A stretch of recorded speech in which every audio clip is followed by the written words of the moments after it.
Bem-vindos ao Termômetro Veda, no episódio de hoje com Bruno Vanenck, com uma extensa lista aqui de atribuições, sócio fundador da Barbearia Corleone, fotógrafo, empresário e também economista.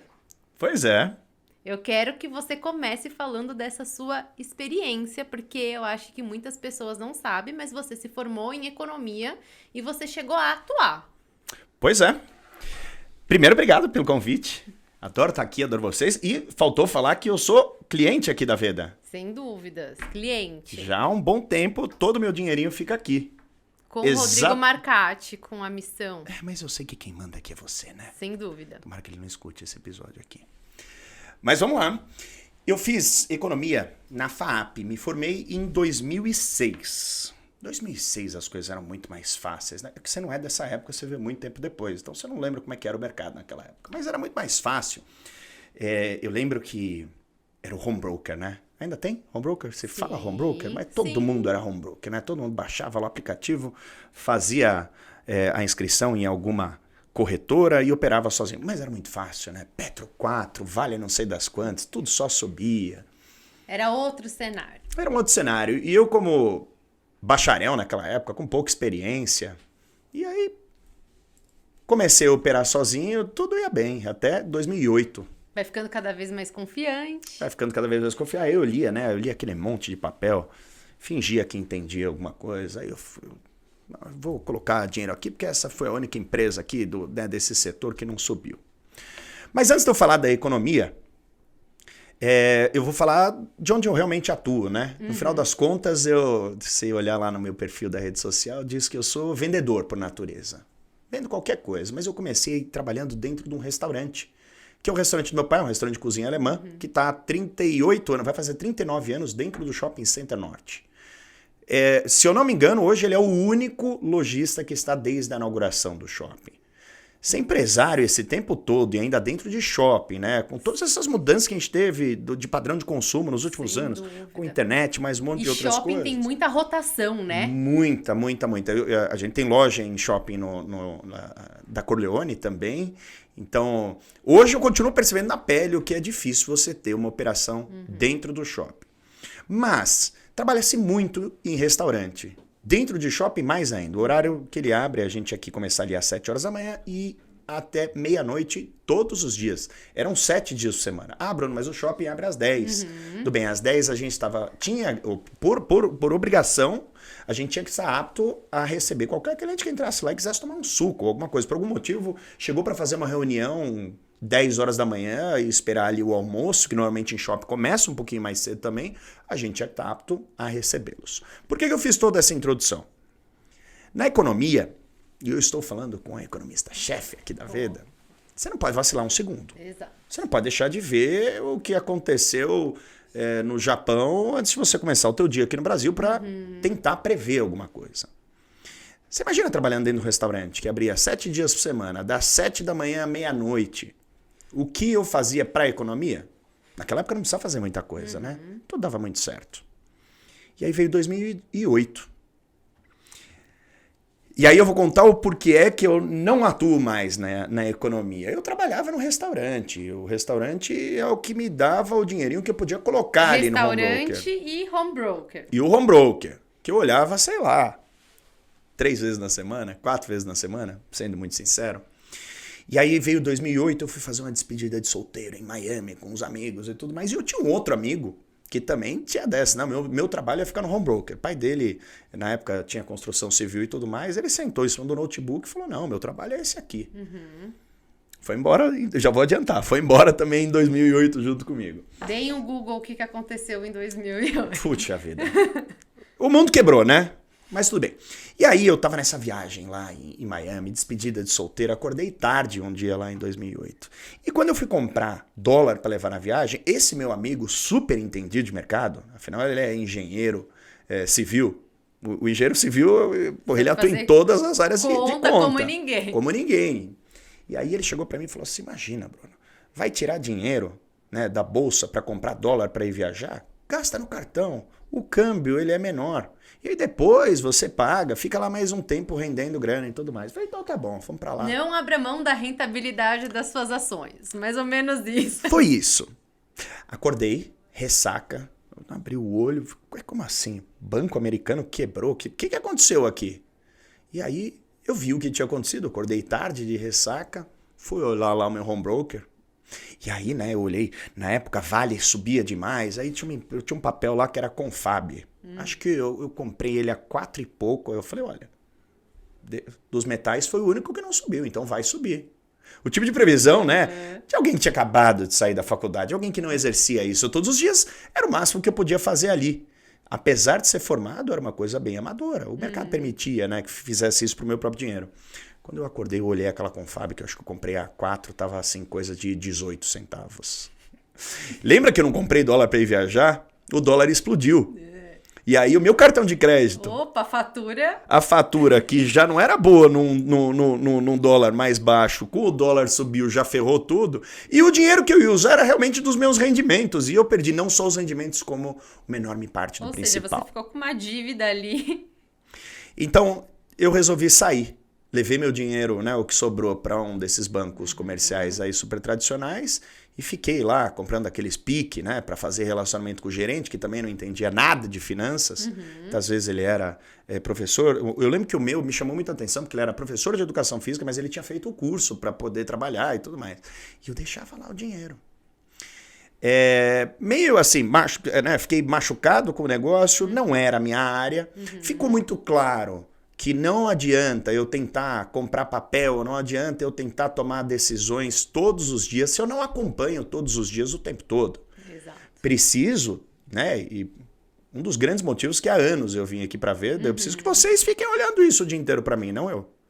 Mas é muito importante que eu saiba discutir com você, até para economizar o teu tempo, né? Sem dúvida. E também eu acho que assim, o investidor ele precisa ter segurança de onde ele está colocando o dinheiro dele. Então, entender minimamente o porquê ele está tomando aquela decisão é essencial. Lógico que tem muitas pessoas que terceirizam essa responsabilidade, mas eu acho que a pandemia, esses momentos que tem alguma disrupção, né, que são traumáticos, trazem aprendizados. E a pandemia, que foi o mais recente, deixou claro para grande parte dos investidores a importância de entender como funciona aquele investimento que ele está adquirindo. Porque a gente tem, eventualmente, algum movimento muito acentuado, como foi o caso do mercado acionário, que ia bem antes da pandemia. Quando veio a pandemia, uma super desvalorização. E aí, o que aconteceu com o investidor? Teve gente que saiu tirando dinheiro às pressas, realizou o prejuízo. E depois, o que aconteceu com o mercado acionário? O mercado acionário voltou. Então, eu acho que realmente é muito bom ter um escritório de assessoria para a gente, né, terceirizar essa responsabilidade de estar acompanhando, mas eu ainda acho que é muito importante ter minimamente alguma informação e entender. Então, um escritório bom de assessoria vai te deixar seguro, primeiro explicando para você como que funciona aquele investimento. Sim. E outra, eu tô aqui gravando podcast junto com vocês, eu vi os convidados que estavam aqui, o quanto manjam de mercado e o quanto falam de mercado. Então o que eu quero deixar claro, eu tô deixando aqui muito mais a minha opinião como um cliente, como um investidor, principalmente como um empresário que fatura dinheiro com o comércio e traz para cá como segurança, tá? Então, pelo amor de Deus, quem estiver aí achando que eu vou falar um economic case, quem vai achar que eu vou prever mercado acionário, como vão se comportar os papéis e tudo mais, não façam isso. Se quiser saber sobre o comércio, eu posso dar aqui os meus palpites. E eu quero já começar por aí. Como que você virou a chave e começou a empreender? Eu nasci, né, empreendendo. Como assim você nasceu? Você já tinha isso no sangue. Porque você imagina, meu pai tem 23 anos de diferença pra mim. Né? Pelo amor de Deus, eu falei de um jeito agora que eu nasci empreendendo, parece que eu vou vender um curso aqui no final. Não é isso não, gente, vou explicar. Meu pai tem 23 anos de diferença pra mim, então eu vi muitas fases do meu pai. De conquista, de problemas, de divórcio, de casar de novo, de ter filha, de ficar ruim de dinheiro, de ganhar dinheiro. Então, foi muito aprendizado só observando. Nesses anos todos, e que eu comentei aqui, né, com meu pai trabalhando dentro de um shopping todos os dias. Você imagina que para eu ver meu pai eu tinha que ir até o trabalho dele, mas que era bom, porque dentro do shopping eu tinha outros restaurantes, eu tinha McDonald's, tinha fliperama, tinha uma série de coisas que eu podia fazer lá dentro. Então, desde sempre, eu fui muito ao trabalho do meu pai. Desde sempre, eu via dinheiro entrando quando as pessoas iam embora, né? E aí... Você participava de toda a Participei rotina. de tudo desde pequenininho. Eu entendia o que acontecia, que era assim, pessoas iam lá, meu pai dava alguma coisa, recebia dinheiro de volta.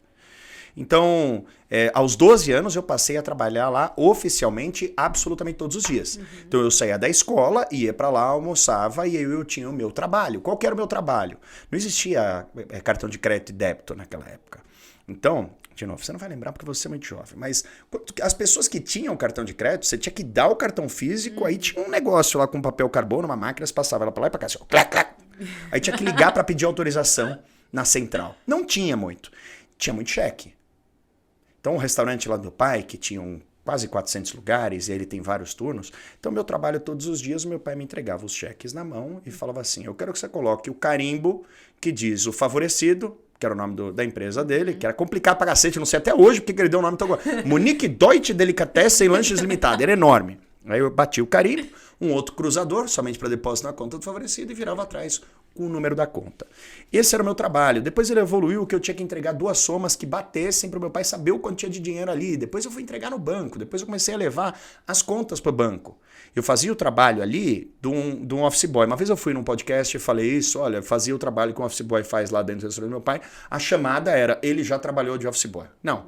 Foi um aprendizado. Era a melhor escola do mundo, uma empresa familiar. Eu posso te interromper, porque eu achei muito interessante esse ponto que você tocou, porque a gente vê os jovens hoje com esse espírito de empreender, né? Vou ser empreendedora, eu vou ter o meu próprio negócio e pulando, né, assim, muitas fases. Você tá comentando aqui uma coisa que é muito importante do seu processo, assim, de aprendizagem, que é a questão de ter participado dessa parte operacional da rotina do seu pai. Então, você viu as coisas, você teve ali um tempo de maturação fazendo atividades operacionais. E hoje, o jovem, ele pula, né, assim, todas essas etapas e já começa, assim, distribuindo tarefas. Isso foi importante para você? Foi. Estar na parte operacional e ficar, né, assim, nessa tarefa que foi o que você comentou, assim, de office boy? Sim. Eu nasci numa fase muito abençoada que foi, eu acho que é uma geração muito rica no seguinte aspecto. Eu vivi o analógico muito tempo e, de repente, teve essa transformação pro digital. Então, é fácil de você entender o funcionamento das coisas porque você já viu eles funcionando um dia. Hoje, quando a criança tem 3 anos e ela recebe um iPad, aquele iPad vai acompanhar ela pro resto da vida, desde os videozinhos até estudar na escola, até de fazer as provas da escola, depois baixar um aplicativo da XP para ficar vendo a evolução dos seus gastos. Então, tudo acontece ali. Eu não consigo imaginar como isso hoje pode ser. A gente pode trazer valor para a vida real de novo, colocar na cabeça desses mais jovens que não viram. É difícil hoje você explicar quem foi Ayrton Senna para quem não escutou a musiquinha no domingo. De um cara que era campeão do mundo representando o Brasil, quando o Brasil era uma economia fechada, quando todas as dificuldades que o Brasil tinha numa época analógica de economia muito mais restrita do que ela é hoje. É difícil só você contar a história. Então, hoje o negócio dos jovens, sem fazer muita crítica, mas uma análise mais superficial é o seguinte, tudo é muito instantâneo, tudo é muito fácil de visualizar, você pode estar deitado na tua cama e trabalhar, o home office, né, veio trazendo isso. Já tinha feito uma previsão sobre... É fácil eu fazer porque o meu negócio ele é completamente físico. As pessoas vão cortar o cabelo comigo e elas vão tirar foto, elas têm que ir lá comigo. Então é mais fácil puxar a sardinha pro meu lado e falar assim, não vai dar certo. Você faz tudo do mesmo lugar. As pessoas estão trabalhando em casa, estão morando no trabalho. Mas você vê a quantidade de jovens hoje que se frustram com qualquer coisa, que se ofendem com qualquer coisa, porque tudo está tão resumido ali, se o comando não deu certo, a bateria acabou, as coisas realmente funcionam mais hoje em dia com a tecnologia. Mas o que será que vai diferir? A gente sempre tem gente mais apta ao trabalho, menos apta. A gente tem pessoas que enxergam mais na frente o que querem ser e as outras que só se deixam levar. Será que quem não colocar um pouco mais a mão na massa, com os dias de hoje, não vai ter mais bagagem para depois ser muito fácil de puxar a tomada de quem é só no digital e aquele maior problema da vida que minha vida acabou, não tem mais bateria no celular? Eu acho. Será que não cabe aos pais tentar induzir ao exemplo? Será que em casa... Eu não estou criticando o digital, não, pelo amor de Deus. Não tem como fugir dele. Eu não estou criticando rede social, porque, pô, maior instrumento de comunicação com qualquer pessoa no mundo, desde que ela te responda. Mas você consegue falar com aquela pessoa. Se você mandar um direct para qualquer pessoa no mundo, vai chegar. Se ele vai te responder, se ele vai ler, é outra história. Mas que chega lá, chega. Talvez se você for interessante, pelo menos lida, ela vai ser. Então, não sei, será que os pais não deveriam ou poderiam, de acordo com o que cada um mensura para os próprios filhos, fazer um pouco mais de mão na massa? Exatamente. Na educação? E aí eu quero que você comece me falando como que nasceu Corleone. Corleone nasceu do seguinte sentimento. Para quem já trabalhou com o pai alguma vez na vida, sabe o quão difícil é essa desassociação com o passar do tempo, de que você não é mais só o filho dele, né? Você passa a trabalhar junto na empresa. Trabalhar com o pai é fácil. Não. Sabe por quê? Jogar a toalha é muito mais difícil. Abandonar tudo é muito mais difícil. Você tem um negócio de família que dá super certo, pode ser que quando você é mais jovem você tem menos carga horária. Porque você não ficou encostado no negócio do seu pai. Eu caí fora. Você caiu fora. Então acho que isso é uma coisa interessante também. Mas eu te digo por quê. Assim, começou pelo seguinte, meu pai é meu ídolo. Sua referência. Amo meu pai. Meu pai é meu melhor amigo e tudo mais. Tem o nome dele tatuado aqui um monte de vezes. Só que era muito difícil de eu conseguir trabalhar com ele. Eu falava assim, pai, o que você acha de a gente pintar a parede do restaurante de azul? Ele falou, vamos pintar, mas vai ser amarelo. Pai, vamos colocar um prato novo no cardápio de peixe? Vamos colocar um prato novo, mas é melhor ser um frango. Eu não sei exatamente se isso era uma coisa de tipo, ele não acreditava, se era uma coisa para mostrar a função de pai, que a gente tinha muito pouco tempo de diferença. E aí aquilo foi me despertando uma vontade também de realização. Isso claramente te incomodou. Incomodou. E assim, eu imagino que se eu não tivesse uma relação tão boa com meu pai, só de eu estar trabalhando lá e daquilo ser cômodo para mim, tô ganhando meu dinheiro, tá tudo certo, mas se eu me desgastar com ele, tudo bem, não tá nem aí, talvez eu estivesse lá até hoje. Mas por gostar dele não querer que a gente tivesse nenhum tipo de faísca na nossa relação, eu comecei a pensar, putz, e se eu sair? Putz, se eu sair vai ser bom pra caramba, porque eu quero a realização pessoal. Assim, eu não sabia o quê, eu não sabia como, mas meu pai inventou um restaurante do zero. E eu lembro o quanto ele fazia de que... eram outros tempos, hoje você precisa de um profissional e tudo mais, mas ele fazia o logo do restaurante, ele criava bem a identidade visual, a gente tinha lá umas impressoras, senão eu vou ficar muito tempo aqui falando, mas a gente fazia cardápio e tudo mais. Eu falava assim, quero criar uma marca do zero. Ainda não sei do que. Eu sei vender chopp, sei vender comida, né, um restaurante, mas eu estudo na FAP, moro nos Jardins. As pessoas que eu estou conhecendo, interessantíssimas, nesse meio tempo, não vão atravessar a cidade. E nessa ânsia de vender alguma coisa para essas pessoas, de se relacionar, de abrir uma empresa onde elas consumissem, eu falei assim, precisa ser em algum lugar aqui da Zona Sul. Hoje nós temos loja no Shopping Morumbi, nós temos nos Jardins, nós temos na Vila Olímpia, temos Itaim. O primeiro ponto foi o Itaim que eu queria. E aí eu falei assim, eu vou abrir um negócio aqui, eu sei vender comida e bebida, vamos vender comida e bebida. Mas quantos bares e restaurantes abriram aqui no Itaim nos últimos 5 anos? Muita. Quantos ainda estão abertos? Quase nenhum. Moda. Então eu vou abrir um, eu vou disfarçar, vou chamar de barbearia, vou colocar umas cadeiras de barba, e as pessoas vão lá tomar aquele monte de cerveja. A gente começou com 400 dólares de cerveja importadas, nacionais e tudo mais. As pessoas vão lá para tomar cerveja. Era a época que a cerveja artesanal, que se chamava. Então você pensava primeiro em algo assim de bebida, alimentação, e a barbearia... Eu abri assim. Eu abri. Caramba. E eu pensei, como é que não vai ser a moda, eles vão tomar cerveja e chopp em outro lugar? Se o cara passar a cortar o cabelo lá comigo, ele vai tomar cerveja, já corta o cabelo. Quando ele for para outro lugar, ele fala, é melhor eu ir lá no Corleone, porque assim eu já corto meu cabelo. Mas não vou chamar de bar e restaurante, porque bar e restaurante fecha. Vai ser uma barbearia. Tanto é que eu inaugurei com 4 espaços de cadeira. Tinham só 2 cadeiras, são só 2 barbeiros. E um espaço enorme, com sofás, com iluminação, com um bar gigantesco, com 10 chopeiras, com um monte de coisa. Que eu imaginei que seria meio como um gentleman's club ali, servindo comida, bebida. A gente tinha comida, bebida, restaurante, tudo.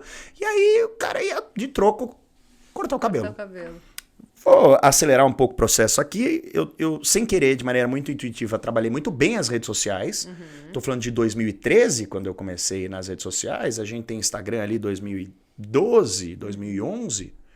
Dei um jeito de trabalhar de maneira muito intuitiva o Instagram, muito bom. Quando a gente inaugurou a loja, a barbearia, claro que eu não tinha agendamento. Nem imaginei que ia ter procura tanta pela cadeira de barba. Mas a gente fez o negócio e a gente tinha o poder da revista Veja. A revista Veja falou assim, você não pode divulgar o endereço, você não pode divulgar mais nada até que a gente publique. Nós temos que fazer o furo da reportagem. Uma semana antes de você inaugurar, a gente vai fazer a página. Então eu trabalhei em rede social sem falar onde era, sem contar muita coisa, mas falava que era uma barbearia que ia abrir no Itaim Bibi. Uma semana antes a Veja falou. Foi uma explosão, combinado com a rede social. Finalmente as pessoas sabiam o endereço que eu não podia falar, senão a Veja não ia dar. A Veja tinha um poder muito forte. Olha, isso não faz muito tempo, olha como mudou. Né? E aí, quando a gente inaugurou, se você fizer as contas, pelo menos de pessoas que foi lá e deu o nome para fazer o serviço de barba e cabelo e ficou numa fila de espera, dividido por 2 barbeiros que levam meia hora para fazer o serviço, a minha fila de espera era de 7 horas. Meu Deus.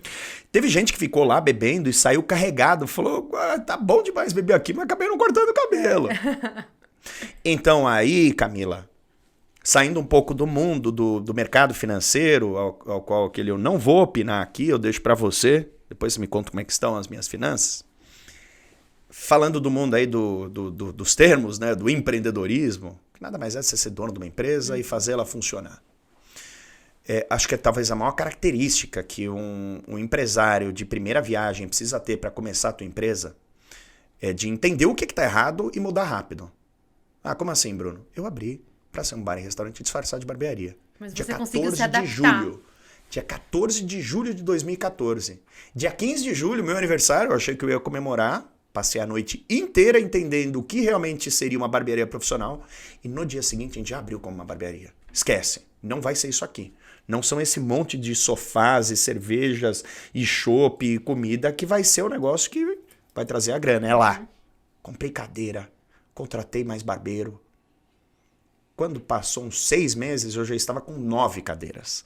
Só que eu não tinha feito uma reforma, tinha acabado de inaugurar, não tinha feito uma reforma aumentar o salão. Então, se tiver alguém aqui que frequentou Corleone em 2014, 2015, vai lembrar dessa fase. A gente colocava assim, no meio da barbearia. E as pessoas falavam assim, eu só quero sair aqui com o corte de cabelo muito bom. Não me atrapalha estar aqui. Então, pô, a mim que nem entrada, meio um negócio bagunçado, que no final das contas funcionou. Tinha muita verdade naquilo, as pessoas perceberam que tinha verdade. Você começou sozinho ou você começou com um sócio? Não, eu não tenho sócios. Sou eu. É isso que eu quero falar com você. Sou eu. Eu não tenho sócios na Corleone. Eu tenho em pontos comerciais, né? Depois, quando eu fui abrindo, naquela época não tinha caixa para fazer tudo, então eu coloquei alguns sócios investidores no ponto comercial. Isso não tenho nenhuma sociedade na marca. Eu toco ela absolutamente sozinho. Então, tem a unidade tal. Lá naquela unidade tem um investidor que tem tantos %. O que você acha que é essencial? Se a gente está falando, vamos supor que tem alguém aqui que está nos escutando e que vai empreender, mas vai ter um sócio. O que é que você acha que é primordial para esse negócio dar certo? Porque a gente escuta muito de sociedade que acaba, né? Depois os amigos acabam brigando, acaba a família também rompendo os laços. Você acredita que a sociedade dá certo quando? Quando tem sinergia entre as funções dos sócios. Se você é bom de ficar no escritório, fica no escritório. Se você é bom para ficar no que a gente chama de salão do restaurante, ou seja, ali nas mesas, tem cliente, fica na mesa. Se você é bom na cozinha, fica na cozinha. Tem que um confiar no outro e tem que existir essa sinergia. Um dos dois lados não pode falhar e o outro não pode invadir.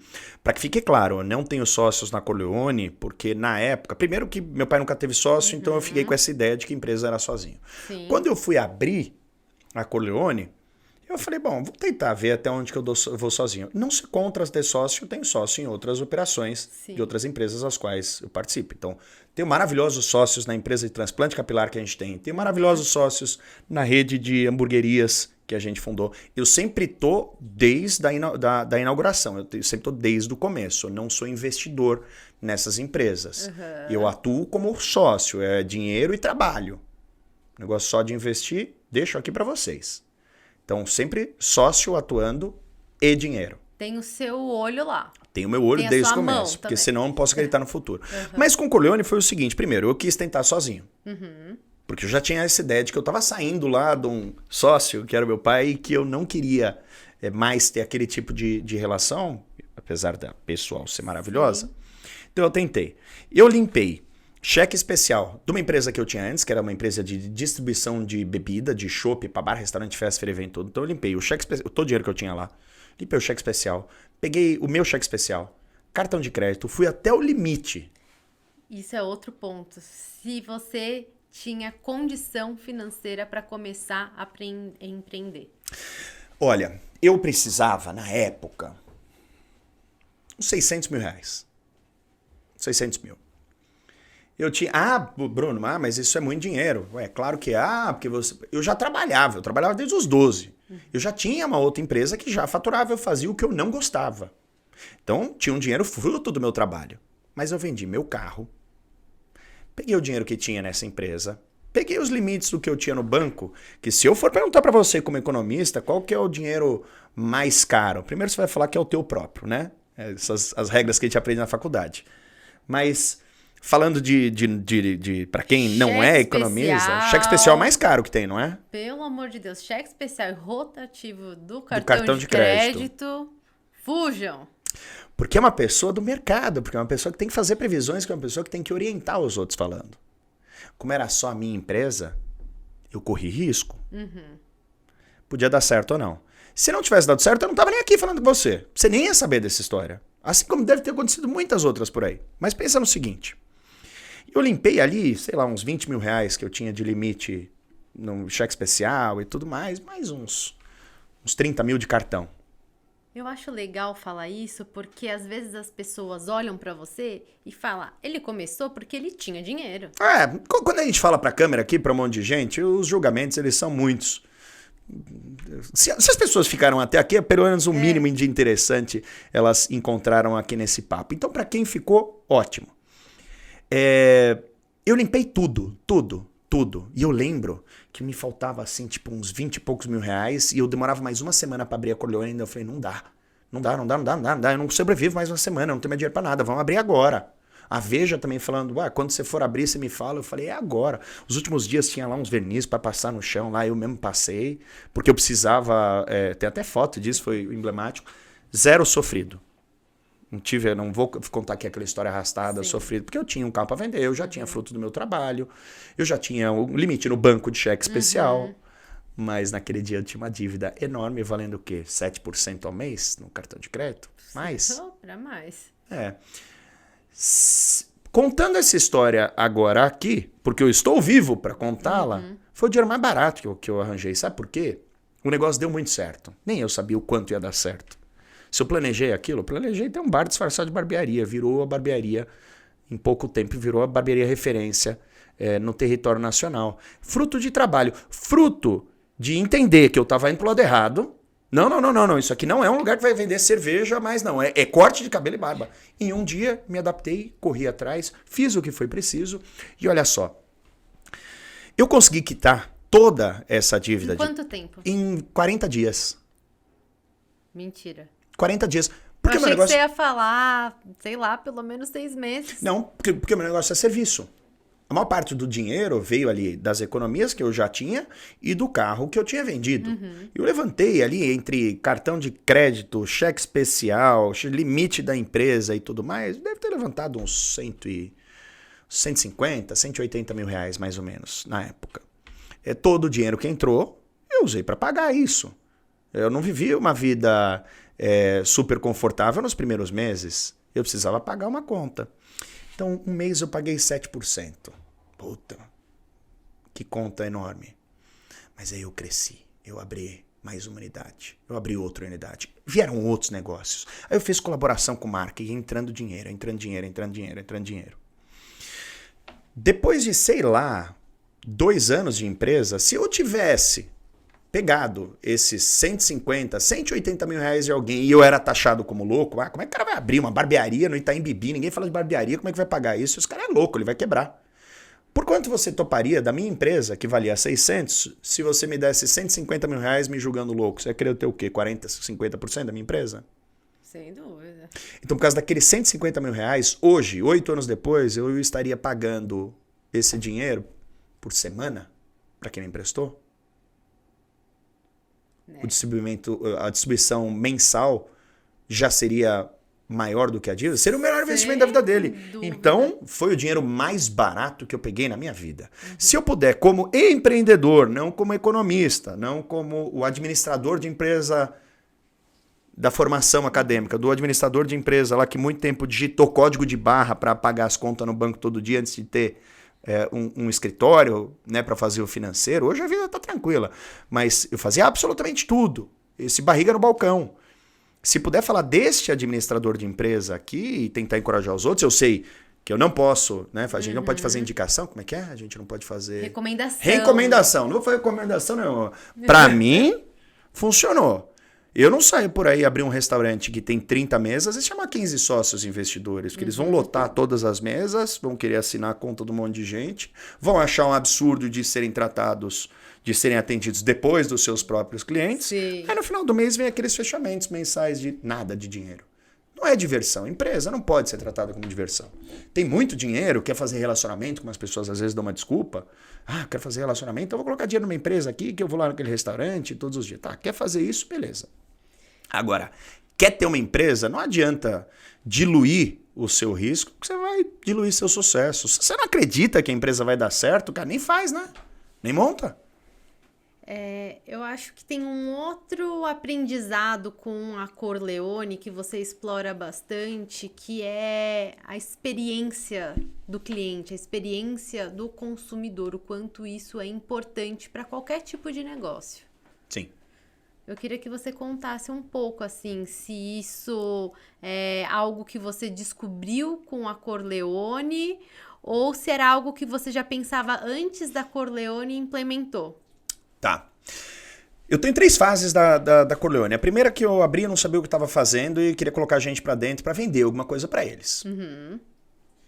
Eu tenho uma fase onde eu comecei a ter que me preocupar com a marca, porque eu estava abrindo outros pontos comerciais e eu fui alertado pela minha arquiteta de que qual padrão você segue para a terceira loja? Da primeira ou da segunda? Eu falei, só as mesmas. Não, aqui é fórmica, aqui é madeira. Aqui é uma bota tua de que você anda de motocross. Isso não foi uma placa que você comprou do Mercado Livre? Não, elas são diferentes. Elas são 2 pontos comerciais. Você tem uma marca que as conecta, mas dentro, fisicamente, não é a mesma coisa. E quando eu parei para pensar na marca, eu falei, meu Deus, é mesmo. Eu tô com sorte de que ainda alguém mais organizado que eu ainda não tentou fazer isso. Não, volta e vamos cuidar da marca. Qual é o grande diferencial do que eu sempre tive para atrair clientes? Volta lá pro e continua sendo um restaurante, o negócio do meu pai, tá? Antes que ache que é uma grande empresa, uma supercorporação que eu podia pedir socorro para ele. Não dava. Apesar de uma vida boa, não dava para sustentar uma empresa do risco que eu corri. E o que meu pai sempre prezou? Eu lembro que meu pai era muito incisivo com os garçons. Pô, como é que você não fala bom dia, boa tarde, boa noite, seja bem-vindo? Muito obrigado. Até logo. Volte. Como é que você não é educado com o seu cliente? Então, eu sempre via meu pai chamando a atenção dos garçons. E aí meu pai falava assim, vamos pintar a parede aqui do restaurante? Eu falei, ué, mas por quê? Vamos trocar de cor. Porque o cliente vindo aqui, pelo menos ele tem a impressão de que a gente tá sempre se inovando. Cuidando. O cara sentar aqui e ver que tem alguma coisa diferente, ele vai querer a comida dele igual. Mas só dele ver que o lugar tá diferente, a experiência dele muda aqui. Então isso foi uma escola muito automática para mim. Se renovar, atender muito bem cliente, se preocupar nos detalhes. Eu lembro que a primeira vez que meu pai me mostrou sobre uma luz branca e uma luz amarela, ele falou, putz, tem muita luz branca aqui, tá incomodando os clientes, vou colocar uma luz mais amarelinha. Porque olha lá nas lojas de roupa, pode ver, eles colocam branco e amarelo, nem sei porquê, mas deve ter alguma coisa. E amarelo é mais, assim, na raça, observação, vem de outras lojas no shopping. Eu já nasci ali tomando cuidado do meu cliente.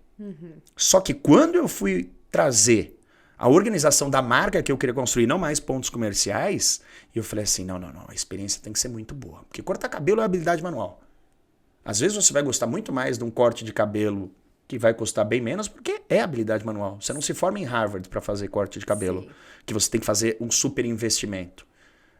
Aprendeu a cortar cabelo bom, aprendeu a cortar cabelo bem ali em pouco tempo, principalmente para você conseguir fazer um dinheiro, sendo barato, porra, ninguém te bate.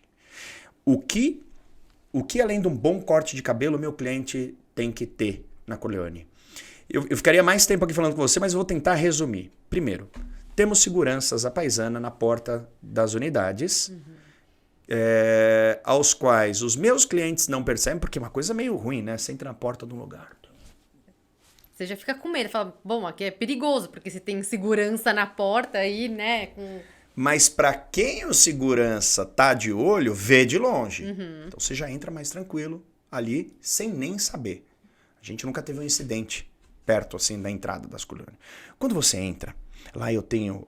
Vou pegar a unidade do Itaim Bibi, que foi a minha primeira, que foi onde originou tudo o que eu pensava. Eu entrei lá como um cliente e falei assim, corte de cabelo é o último termo. E o diferencial de qualidade versus referente ao preço que você cobra é sua obrigação.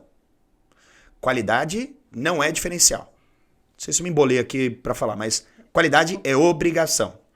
Se você cobra tanto por um produto, ele tem que ser o melhor que custe tanto.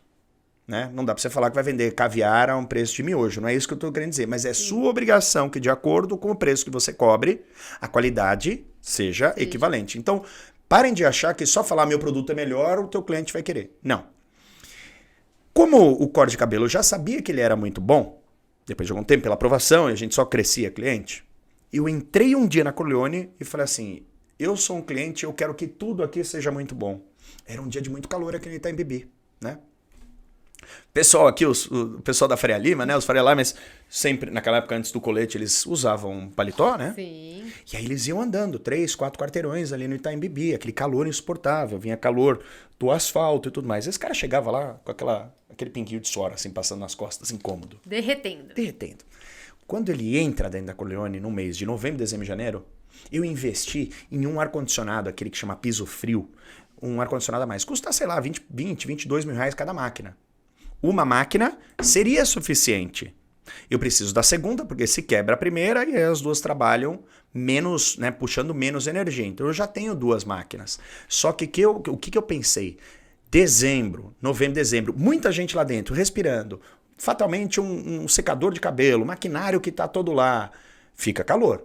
Esse cara que sobe ali 3, 4 quarteirões e ele está derretendo, ele precisa entrar num lugar que em novembro, mesmo cheio de gente, esteja 18 graus. Quando você entra, aquela sensação de frescor, né? A gente às vezes não tá viajando, tá sujo de praia, tá coçando, você andando com cadeira de praia e tudo mais, você entra no mercadinho para comprar um sorvete e ele tem um ar-condicionado, aquele alívio. Relaxa. Quando ele senta, eu tenho lá um copo que ele tem 150 ml, que foi um copo que eu escolhi especificamente, que eu trouxe ele dentro da mala, quiseram aprender ele porque tinha mais de 10, eu não sabia que podia trazer mais de 10 itens de fora do Brasil iguais. Eu falei, mas custou 99 centavos, mas isso faz parte da minha experiência, da minha identidade visual. Então eu dava um chopinho. Quando o cara chega lá, eu falava assim, tô vendo que você tá todo suado, senta aqui, não vai cortar o cabelo ainda não. Toma esse chopinho. É grátis. Primeira cortesia. Não quero tomar hoje. Eu falei, mas por quê? São só 150 ml, é um shot. O cara tomava. Descia aquele frescor na garganta dele, o chopp extremamente gelado. Já tinha experiência no chopp. E ele tomava e falava assim, nossa, que chopp bom. É algum chopp especial? Cara, uma boa marca de chopp que você encontra em qualquer lugar. Qual era o diferencial? Eu não trabalhava num restaurante de cozinha alemã. Lá o chopp era o carro-chefe. Então a gente fazia a sanitização das linhas. O que é a sanitização da linha? Dentro de uma chopeira, para quem não sabe, é um canudinho enrolado que chama serpentina, que ele fica trocando o calor com o gelo. Quando você... Quem está assistindo aqui algum dia já tomou cerveja de madrugada, deixou cair no chão, foi dormir de ressaca e quando acordou o céu estralou aquele cheiro horroroso. É exatamente a mesma coisa dentro da serpentina. Você imagina que alguns restaurantes aqui fazem essa limpeza a cada 6 meses, uma vez por ano. Sabe lá. É indicado que se faça essa limpeza uma vez por mês. Tinha época que eu fazia uma vez por semana, de tão paranoico que eu queria que ele tivesse bem limpinho. Perfeito. Por quê? Aquele gosto passa pro chopp. Então, muitas vezes que você for num bar e culpar, falar, esse chopp aqui tá ruim, tá às vezes estragado, porque a marca do chopp, às vezes, não tem culpa. Quem tem É o bar que não fez a sanitização. Você vaza a linha, você tem que tirar o chopp lá de dentro, descartar, fica 2 horas lá lavando. Mas eu comecei a fazer isso. E aí o que acontecia? Eu vendia mais chopp, mais cerveja. Cansei de ver gente falar assim pra mim, pô, eu ia malhar depois daqui e você me embebedou. Eu falei, eu te dei 150 ml. Ele falou, mas o chopp tava tão bom aqui, o ambiente me abraçou inteiro, que eu quis tomar mais. Então aumentava inclusive a minha venda. Enquanto ele espera lá parar de suar, a música que está tocando, isso é uma empresa ao qual eu pago mensalidade. Todo mês troca-se 20% daquelas músicas, eu misturo com clássicos. Caramba. E músicas que estão tocando agora na atualidade. Por quê? O cara que senta lá fala assim, eu não quero que ninguém faça um corte moderninho demais no meu cabelo. Escutando a música clássica, ele sabe que isso não vai acontecer. Mas ao mesmo tempo ele não quer virar tiozão. Então você tem que pelo menos me falar o que está acontecendo por aí para eu tomar, né, alguma decisão. Então aquela música que ele viu em algum lugar, em alguma festa, na rádio, alguma coisa, vai estar tocando. Ué, o clássico que me mantém a segurança, mas essa música nova, os caras estão antenados aqui também. Eu ficaria aqui te falando uma série de experiências que tem dentro da Corleone, que eu sei, algumas são meus segredos, eu também não vou ficar falando todos aqui, mas muitas delas me custam mensalidade. Custa o preço da sanitização, custa o preço de segurança, custa o preço... Você montou uma empresa com a experiência que você gostaria de ter. Se eu fosse cliente. O estilo musical nem é o que eu escuto o tempo todo na minha casa, mas foi o que eu desenhei e falei, meu cliente ideal talvez seja isso aqui. Olhando com tudo que eu tenho lá, né, de identidade, que nem vocês têm aqui, isso aqui agrada os olhos, puxa a atenção, deixa o ambiente, né, abraça a gente. Acolhedor. Dentro do meu preço estão todas essas mensalidades. Então quando você fala assim, pô, mas o preço na Corleone é tanto, já começa com o aluguel. Exato, ponto, né? Segundo, muitas empresas não levam, pequenas empresas de pequeno porte, principalmente as que são de mercados um pouco menos organizados como esse, não consideram uma coisa, imposto. Não sonego imposto.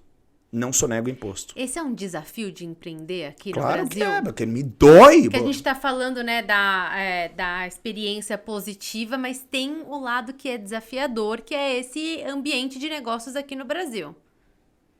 Isso é algo que exige resiliência, paciência. Esperança de mudar, a gente tem que esquecer. A gente pode lutar, a gente pode reclamar, a gente pode tentar que não se aumente, mas você todo ano ficar olhando ali, né, esperando que no Diário Oficial vai, olha, a carga tributária no Brasil caiu para 12%. Pô, nós vamos morrer de velho e talvez isso não aconteça. O que não quer dizer que temos que ser conformados. Exato. E não lutar por isso. Tem que continuar lutando, mas não é algo dado, né? Quando a pessoa decide empreender, esse daí é um desafio. A regra do jogo estava lá e você entrou devido às regras do jogo. O desafio assim, eu poderia ter uma vida ainda mais confortável do que a que eu tenho, cobrando um preço muito mais barato e lucrando mais, se a carga de impostos, não só os impostos que a gente paga nas DARFs ali. Gente, quem tá assistindo aqui paga DARF, tem todo... É porque assim, somos companheiros, né? Todo mundo paga imposto aqui, não é isso que eu tô falando. Mas, cara, as DARF, elas doem. Elas doem, porque vai pra lugar nenhum. Vai pra lugar nenhum. A quantidade de imposto que a gente tem de boleto físico, que a gente vê aquilo, que tem que digitar, é um absurdo. Isso nunca vai mudar. Imposto, eu faço parte da ala dos empresários que fala imposto é roubo. Mas colocar nas regras. Eu abri a empresa, eu resolvi jogar ela, não vou parar de lutar, não vou parar de reclamar, não vou parar de argumentar.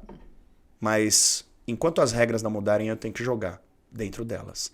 Então não é uma competição sadia no mercado, onde você compara preços dentro do mercado, que ele é talvez menos formal, ele é talvez mais informal, como a gente tem vários mercados atuando na economia. Não dá para você comparar um ponto comercial que fica, sei lá, na Avenida Paulista, aqui em São Paulo, com um no interior do Maranhão que vende a mesma coisa. E a gente, às vezes... A gente tem essa mania de comparação, né? De comparar preço final sem avaliar. Imposto, gente. Exato. Eu quero agora, a gente tá chegando no fim. Ah, né, não, separa em dois. Não dá pra separar em dois? no Faz nosso mais de um. bate-papo. E eu não posso deixar de falar da sua parte de fotografia, porque eu sou apaixonada pelas suas fotos. Você tá me devendo mais uma visita no estúdio. Tô, sem dúvida. Eu quero exercer o meu direito dessa Por visita. favor, você deve. Como que você trata hoje essa parte sua de fotógrafo? Isso é algo que te dá prazer? Isso é algo que te dá dinheiro? Isso é algo... ou as duas coisas? As duas coisas. Porque às vezes a gente tem um prazer que a gente não consegue monetizar. No seu caso, você consegue monetizar a fotografia? Consigo monetizar e inclusive, virou uma empresa. Vou explicar como é que ela começou. Em 2017, eu entrei para fotografia para curar aí um burnout, para problema que eu tive de saúde, de ficar trabalhando só o dia inteiro sem descansar um pouco a cabeça. E aí aquilo me virou uma paixão. Eu andava com a minha câmera para lá e para cá, então eu tirava muita foto, eu publicava muita foto. Fala o seu Instagram das fotos para as pessoas ficarem no mesmo... Olha, pode ir, o do estúdio hoje ele é bem comercial, mas se quiser olhar o meu Instagram, @BrunoVanEnck, tem todas essas fotos lá. E no estúdio é o @bvestudio.foto.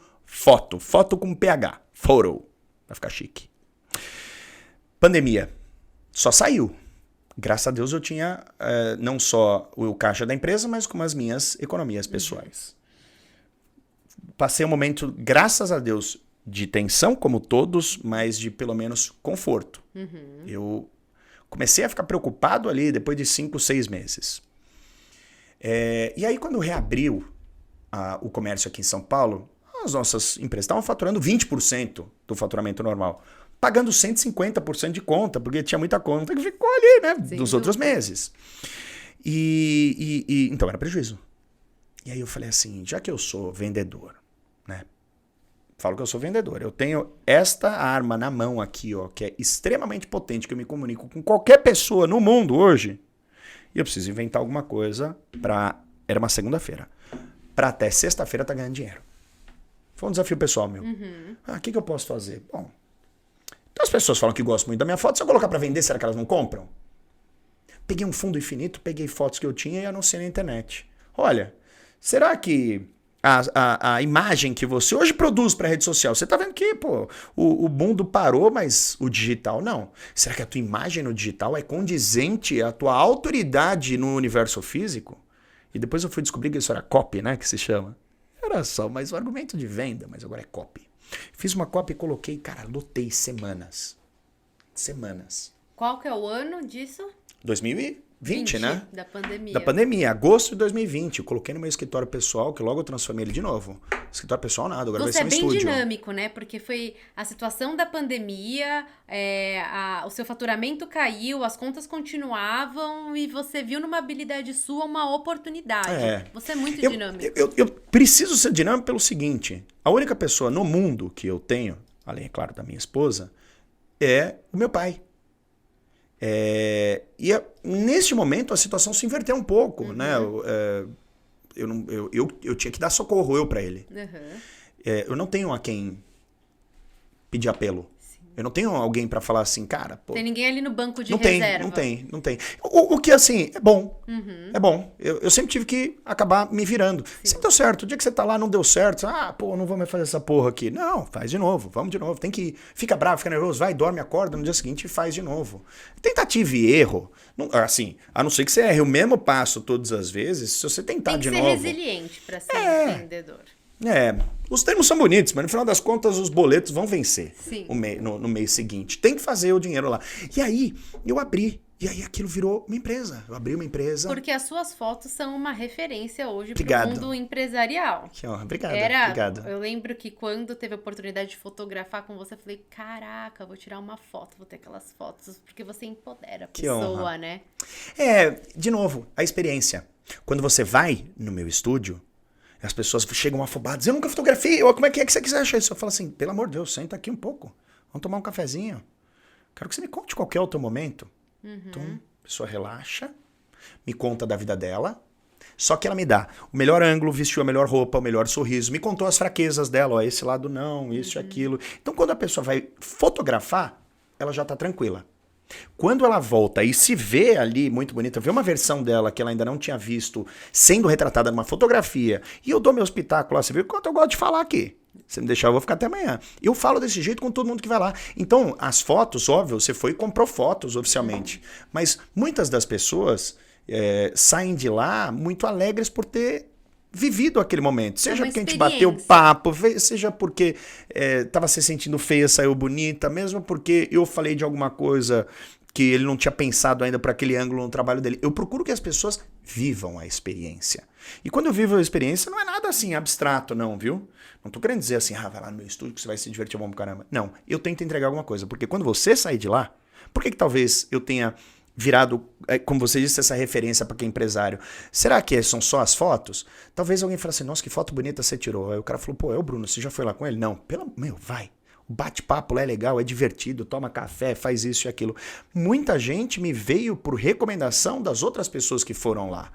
E que a foto não era o fator absolutamente decisivo. Foi porque alguém, o outro falou assim, cara, vai lá que vocês batem papo de negócio ainda.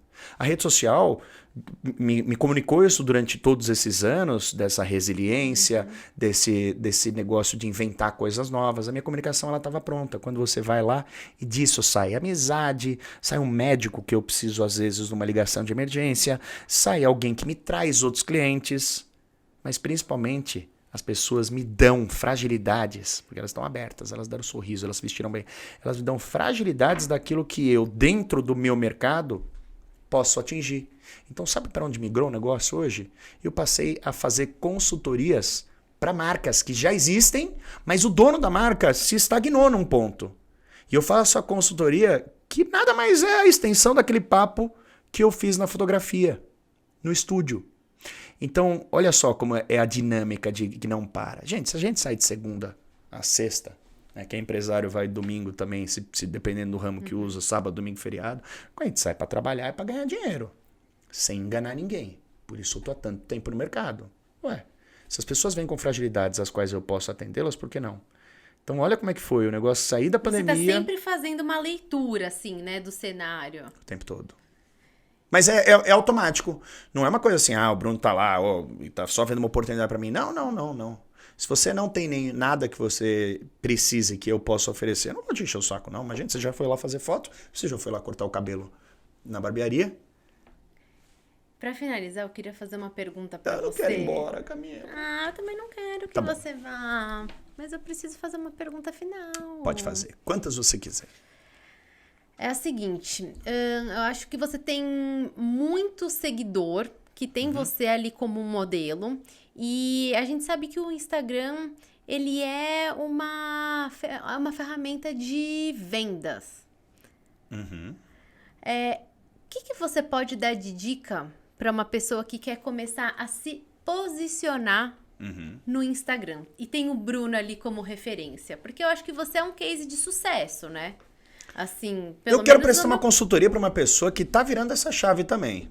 Se chama Camila, economista-chefe do Batal de Veda. Mas eu vou te dar essa dica. Eu só abri o meu Instagram porque você compartilhou um vídeo comigo. Você tem muito a agregar para as pessoas. Camila, Dica. Primeira observação que eu vou fazer aqui. O Instagram não é uma ferramenta de venda. Olha, eu já falei errado, ele também já tá me Como não, Bruno? censurando. Como não? O que você vai falar? Vou dar a minha opinião. Você não vende nada no Instagram. Se você vender no digital, de qualquer jeito, o Instagram te leva para outro lugar. Tem uma ferramenta lá que vende as coisas, não deu certo, ninguém usa aquilo lá. Se você quiser vender, você tem que arrastar para cima, clicar no link, você tem que ir na bio, você tem que ir em algum lugar que ele te leva para um e-commerce. E lá você compra. Quando você chega nesse e-commerce, é lá que tem que ter uma foto estilo do produto. O que é uma foto estilo? É só o produto. Eu mostro o que é o produto. Eu não mostro ninguém bebendo o produto, eu não mostro ninguém na praia, eu não mostro ninguém desejando aquele produto pela imagem que viu. Aqui é só a utilidade, porque eu vou clicar, vai pro carrinho e eu compro. O Instagram não é lugar de você fazer isso. O Instagram, assim como várias outras redes sociais, são um ambiente propício para você despertar o desejo nas outras pessoas que desejam. Desejo de comprar. O que é algo desejável? Aquilo que a gente quer ter. Será que se eu colocar a foto desta garrafinha num fundo branco aqui, Você vai ter o mesmo desejo de eu estar no meio do deserto, depois de uma tenda árabe, com uma festa ali, um harém, e uma festa onde nós bebemos todas num dia, assim, eu acordei de manhã de ressaca e tem uma água super gelada, assim, eu caindo aqui. Eu criei um enredo para o porquê dessa água. Ela passa a não ser mais utilidade, ela passa a ser o desejo. Não tem como você não se imaginar numa festa dessa e não ficar ali com aquela água. A gente teve siri, a gente teve um monte de coisa para bebida, mulher de biquíni. Nada mudou. Então, dica, já que é dica, factível, as pessoas querem uma dica. Eu acho que está saturado nesse pós-momento de pandemia, onde todo mundo, né? Vocês repararam que a bio de todo mundo tá igual. Te ensino a investir melhor. Te ensino a fotografar melhor. Sempre tem um, te ensino. curso por trás. Porque isso foi um cara fenômeno das redes sociais, que começou a ensinar todo mundo. Todo mundo tem que ser igual. Te ensino. Pô, reparou que o que tá chato de tipo assim... Eu tô meio chateado com alguma coisa. Aquele dia eu não tô muito bem, tá chovendo, e eu tô dentro do Uber, num trânsito, parado. Aí eu olho a rede social, puta, vejo problema, alguém reclamando. Ou outra pessoa querendo me vender outra coisa. Ou tutorial. Nem sempre a rede social, a gente tá apto a aprender alguma coisa. Tem dia que eu só quero ver uma foto de um carro bonito, do filho de um amigo que nasceu. Eu quero coisa boa. E esse negócio de assim, vida real no Instagram não existe. Pô, graças a Deus, já tenho meus problemas. Tenho que ficar ouvindo o seu, de todo mundo. Não que é uma desconexão da realidade. Não, nada disso. Mas só reclamação. Não quero. Não quero nem ver, não quero nem mostrar para os outros que isso é chato. Então, eu acho que tá começando agora na rede social, tá começando a dar as caras, como é que você vai ser desejável para as outras pessoas? O que de bom você vai passar para elas a ponto delas apertarem o botão? Porque tem o seguinte, ganhava-se muito seguidor até pouco tempo atrás, porque a gente não seguia tanta gente. Hoje a gente tá parado de seguir muita gente porque tem coisa chata, segue gente demais, você não consegue ver aquilo que realmente você escolheu. Você tem que ser interessante. Se todos os dias você começar com um vídeo, te vendo, te ensino, vem aqui que eu te mostro passo a passo, talvez isso já esteja saturado, caindo. Estamos partindo para uma nova fase. Eu acho. Estou fazendo aqui a minha previsão de quem já trabalha há um bom tempo com rede social. E eu me enfurnei dentro do estúdio e fiquei só martelando lá. Sou fotógrafo dentro do estúdio, sou fotógrafo dentro do estúdio, sou fotógrafo dentro do estúdio. Lembra que eu te falei que as pessoas iam lá e desejavam o bate-papo e tudo, mas eu sentia um pouco desse desejo diminuir. Voltei para os meus primórdios, de como eu comecei lá atrás. Postando coisas legais para as pessoas falarem assim, cortar o cabelo na barbearia desse cara deve ser legal, porque ele mostra... Isso eu nem tirava foto, eu pegava foto do Pinterest, pegava foto da internet de referência, postava. Carros, só muscle cars americanos, só aqueles carros, né, os V8 que fazem barulhão, Corvette e tudo mais. Motos, só Café Racer. Eu indicava cervejas, porque eu sabia daquilo. Eu pegava outras inspirações. Então eu tinha um mood board, onde a pessoa sabia que eu ia falar algo daquele mundo. Então eu não era aberto a um monte de coisa. E aí depois eu só fiquei assim, venha fazer foto no estúdio. Eu esqueci um pouco de viver a vida do Bruno, de mostrar que o Bruno trabalhar bastante também... proporcionou para ele outras coisas divertidas fora do trabalho, fora do estúdio, fora do empreendedorismo.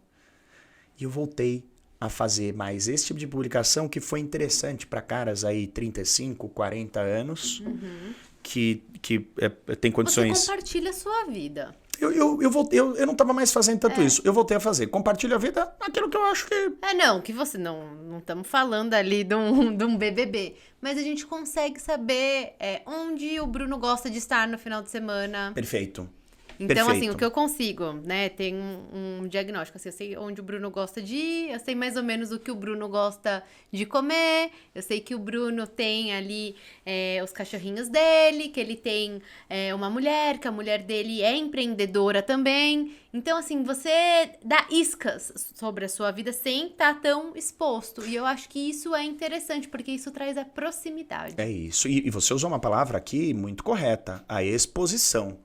A partir do momento... eu tenho um perfil fechado porque eu não gosto de me expor. A partir do momento em que você tem a opção de escolher o que você vai colocar, a hora que você vai colocar, não é mais tanto exposição. Eu acho que você precisa dar as caras na rede social, porque ele é o teu cartão de visita, seja lá o que você faça, ele é o teu cartão de visita, e ele precisa ser abastecido com uma certa constância. Não é que você tem que ser um freak de rede social. Não me dou bem com a câmera, eu vou postar todo dia. Não é isso que eu tô te falando, não. Mas você tem que ter uma certa frequência, desde que ela seja planejada. Não gosto de falar, não vou postar vídeo. Tá tudo certo. Olha, eu não tenho nada para postar hoje. Pega um banco de imagem teu com alguma coisa que você já desenhou. Vamos falar de Veda, vamos falar de surf, alguma coisa que a Camila goste. E ele vai estar lá já planejado. Ele não é uma coisa jogada ao acaso. Sim. Né? Tudo tem um planejamento. Você divide um pouco de vida pessoal, profissional e, quem sabe, mostrar o seu trabalho. Né? Você não vai o tempo todo ficar lá, compra. Compra, invista, faça aqui. E você vê que, assim, hoje, para mim, hoje, o maior benefício que eu extraio das redes sociais, uma vez em que eu já tenho clientes da minha barbearia, já tenho clientes da nossa empresa de transplante capilar, enfim, todas as empresas que são do comércio que eu tenho, elas já têm, eu não preciso ficar martelando o tempo todo na cabeça dos outros. O que é muito rico, eu atraí pessoas para passar 1h30 comigo dentro do meu estúdio que vão me contar uma fase boa da vida dela. Ninguém vai fotografar lá porque tá ferrado. Sim. Então, o que hoje eu mais extraio da rede social? Relacionamento. Por que as pessoas pegam as economias da vida e colocam aqui? Será que porque esse logo é muito bonito? Não, se conectaram com a economista-chefe em algum momento. São amigos do Marcati. Escutaram talvez que um cara que não tem fuga da realidade e entende que não é ele sabe como ganhar dinheiro, ele sabe de onde vem o dinheiro dele, mas ele sabe que ele não sabe administrar aquele excedente sozinho, que ele vai fazer pior do que eles fazem. Pô, se esse cara falou, pelo menos eu vou dar uma ligada para esse tal de Marcati para perguntar como é que é. É relacionamento, não tem jeito. E na rede social, a da Veda aqui da tua empresa, obviamente, ela é toda organizada, mas eu duvido muito que você vai fazer um stories um dia, quando você começar a publicar o seu conteúdo aberto, que você vai falar, arrasta a tela e abre a tua conta. Não. Arrasta a tela, manda um e-mail para mim, me diz qual é a tua ideia inicial que eu peço para alguém já brifado mandar como é que a gente trabalha. O cliente, ele não é atendido de uma forma fria. Os meus clientes que vão na barbearia, todos eles têm o corte de cabelo, mas não é igual, porque o cabelo deles não é igual. Uns a gente corta com tesoura, o outro com máquina. Tem gente que gosta de navalhar, mas é o mesmo funcionário, né? O mesmo barbeiro, desculpa, é o mesmo barbeiro que vai fazer a mesma coisa no seu cabelo, mas diferente para cada um dos clientes. Os seus investimentos... Aqui, quando a gente liga para cá, a gente não coloca R$100 e o teu computador distribui. Não. Né? Existe até lá, você se diz arriscado?